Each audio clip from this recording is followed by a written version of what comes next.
Hey folks, Norseman here with Survivology101.com, and today we're going to talk about what not to do.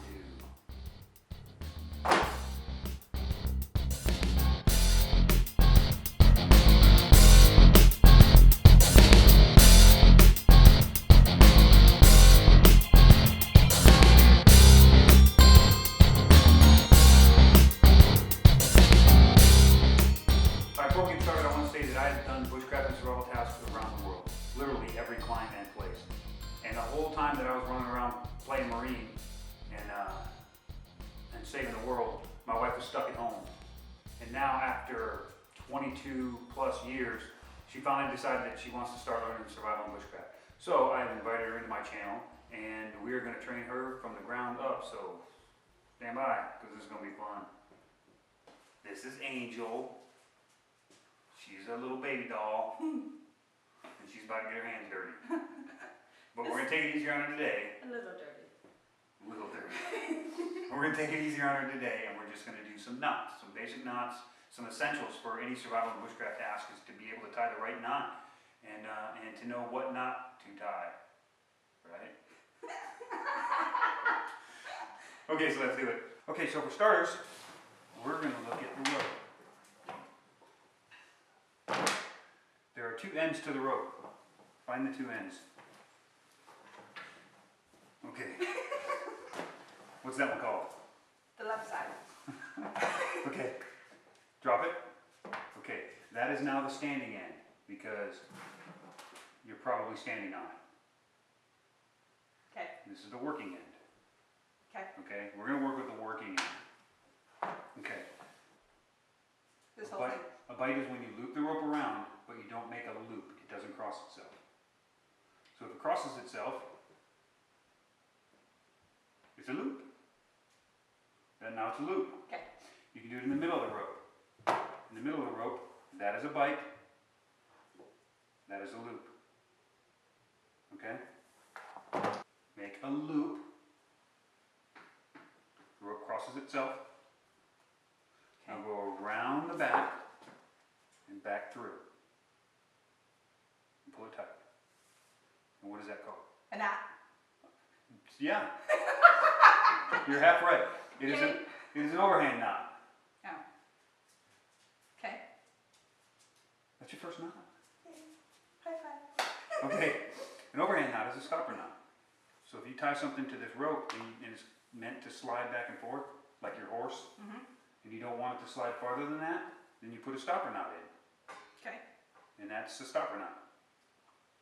And it's what? Overhand. A knot. A stop knot. No. Overhand. Overhand Overhand knot. knot. It's a stopper knot. It's an overhand You knot. should pay more attention. Okay. Okay. Overhand. Square knot. I got that one. Okay. Left over right. Go all the way through. Wait a minute, I forgot. Yep. Right over left. All the way through. You should have two pigtails on opposite sides. On the same side of the rope, but opposite each other. Yep. And if you pinch them together, you should get that.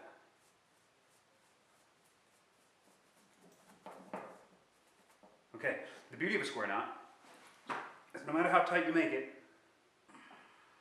you can always capsize. This is what it's called, capsizing the knot. Boop, and it'll come out. Capsize the knot and it'll come out. It doesn't matter how tight you tie it. You can tie it in 550 cord, you can tie it in dental floss. If you can capsize the knot, you can take the knot out. So a square knot, you can't tie too tight. And it's meant for joining two ropes together, two ropes of the same diameter, to join together. So right over left, left over right.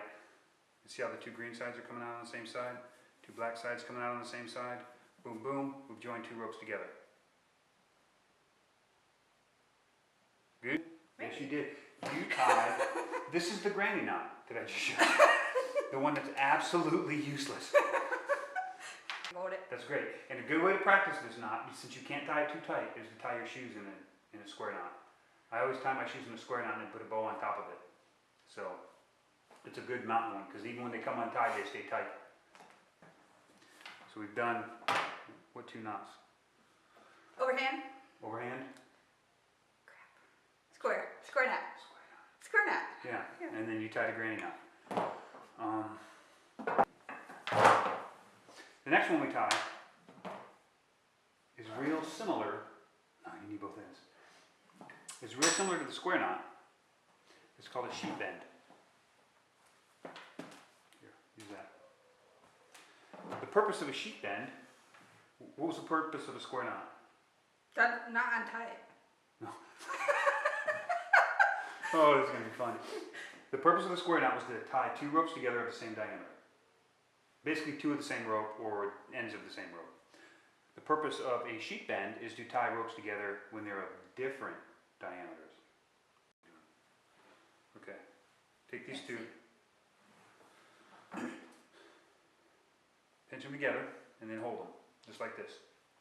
Let that pigtail stick out so you know the side it's on. Pinch them together and hold them. Come up through the back, around, right? So you got it like that, Yeah. and then go underneath it. Like that. Do it again. I didn't see it. See? Around, Up to the back. you went up through the back, right? Watch. Right there. Okay. Now you want to go under this one. Okay? Okay. So now we go under this one. And we have, just dress it up, you pull it up tight to the bite. And you basically have two ropes of different diameter that are secured. No, you slipped it over the bite. You can't slip it over the Okay. bite. I'm gonna try again. Crap. I just tied it in the knot.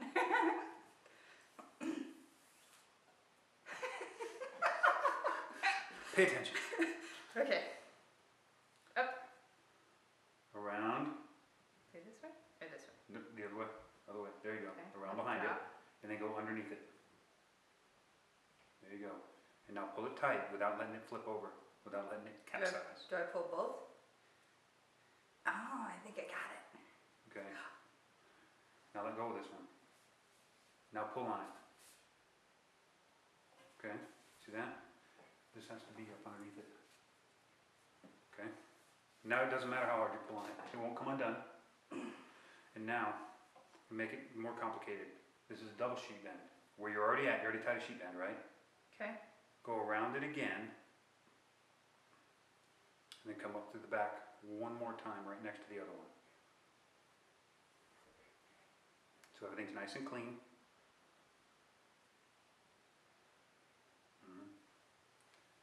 And then dress it all up. Take it. And there you go. Now you have a double sheet. Yeah. It's a little bit easier when you're dealing with ropes of such a difference between the two diameters.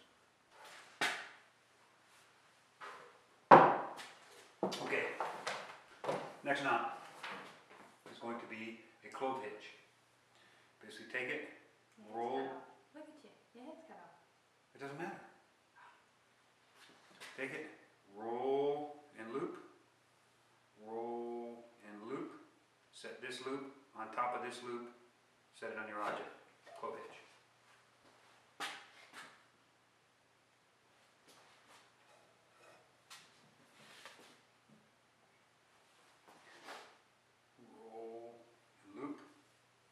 Roll and loop, set this one on top of this one, clove hitch.